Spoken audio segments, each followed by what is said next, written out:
ಸೋಮನಾಥ್ ಅವ್ರೆ, ಉಪಕಾರ ಮಾಡಿದಕ್ಕೆ ನಮಗ್ ಒಳ್ಳೆ ಶಿಕ್ಷೆ ಕೊಟ್ರಿ. ನಾವ್ ಶ್ರೀಮಂತರು ಅಲ್ಲದೆ ಇದ್ರು ಕಷ್ಟದಲ್ಲಿದ್ದೀರಾ ಅಂತ ನಮ್ ಕೈಲಾದಷ್ಟು ಸಹಾಯ ಮಾಡಿದ್ವಿ. ಬೇಡ ಅನ್ಬೇಡ ತಗೋ. ನಿನಗೀಗ ಈ ದುಡ್ಡಿನ ಅವಶ್ಯಕತೆ ಇದೆ. ನಿನ್ ಗುಣ ಆಗೋವರೆಗೂ ಕೂಲಿ ಕೆಲ್ಸಕ್ಕೆ ಹೋಗಕ್ಕಾಗಲ್ಲ ಅಲ್ವಾ? ಅದಕ್ಕೆ ನೀವ್ ಪಾಲ್ ಕೇಳ್ದೆ ಇದ್ರು ನಿಮಗ್ ಕೊಟ್ರು. ಎಷ್ಟು ಗೌರವದಿಂದ ಕೊಟ್ರು. ಯಾಕೆ ಹೀಗ್ ಸುಳ್ಳು ಸಾಕ್ಷಿ ಹೇಳಿದ್ರಿ? ನೀವ್ ಯಾಕೆ ಸುಳ್ಳು ಹೇಳಿದ್ರಿ? ಯಾಕೆ?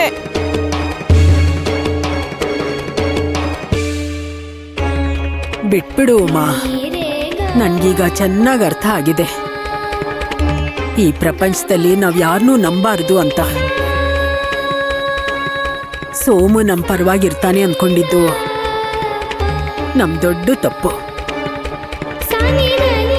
ಅವನ್ ನಿಜ ರೂಪ ಬಯಲಾಯ್ತು. ಇಂಥವರಿಂದ ಇನ್ನೇನ್ ನಿರೀಕ್ಷೆ ಮಾಡಕ್ ಸಾಧ್ಯ?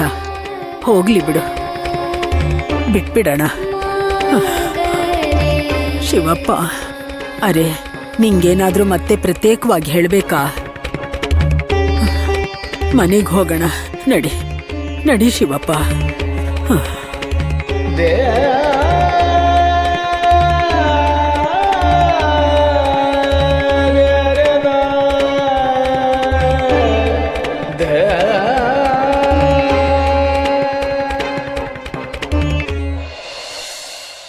ನಮ್ಮಪ್ಪ ಸುಳ್ಳು ಹೇಳೋರಲ್ಲ. ಅವ್ರ ಬಗ್ಗೆ ನನಗ್ ಗೊತ್ತಿಲ್ವಾ ಪಾಂಡುರಂಗ? ಹೇಳು. ಎಲ್ರು ನಮ್ಮಪ್ಪನ ಆರೋಪಿ ಅಂತಿದ್ರೆ ನೀನ್ ಏನ್ ಮಾಡ್ತಿದ್ಯಾ? ಯಾಕೆ ಮೌನವಾಗಿದ್ಯಾ?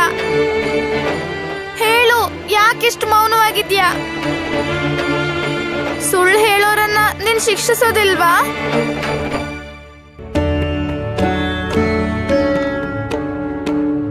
ಯಜಮಾನ ಸುಳ್ಳು ಹೇಳಿ ಮೋಸ ಮಾಡಿ ಒಬ್ಬ ಅಮಾಯಕನ ಮೇಲೆ ಸುಲಭವಾಗಿ ಗೆದ್ದಿದ್ದಾನೆ. ಅವನ ತಪ್ಪನ್ನು ಊರಿನ ಜನ ಸರಿ ಎಂದು ಅಂಗೀಕರಿಸಿದ್ದಾರೆ. ಶಿವಪ್ಪನ ಪ್ರಾಮಾಣಿಕತೆಯನ್ನ ಅಲ್ಲಿ ಯಾರೊಬ್ಬರು ಗುರುತಿಸಲಿಲ್ಲ. ಪಾಪ ಅವನ ಅಳಲನ್ನು ಕೇಳುವವರೇ ಇಲ್ಲ. ನಾವು ಕೂಡ ಘೋರ ದೃಶ್ಯವನ್ನು ಪ್ರೇಕ್ಷಕರ ಹಾಗೆ ನೋಡಿದೆವು. ಅವನನ್ನು ಹೀಗೆ ಬಿಟ್ಟರೆ ಇನ್ನೂ ಹೆಚ್ಚು ಅನ್ಯಾಯ ಎಸಗುತ್ತಾನೆ.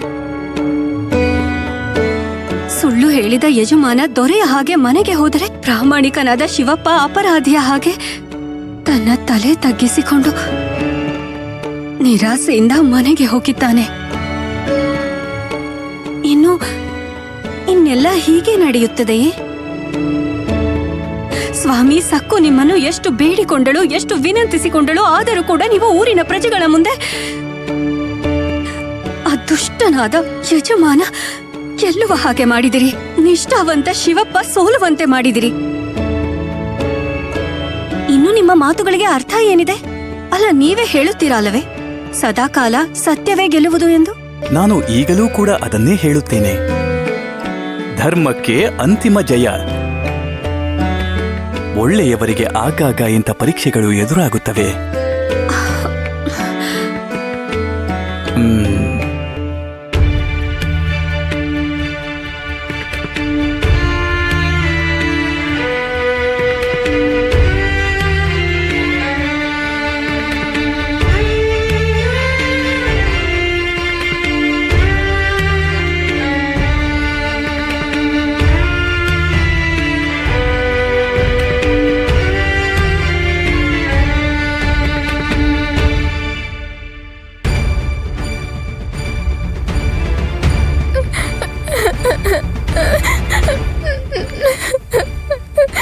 ಏನ್ ಮಾಡ್ತೀಯ?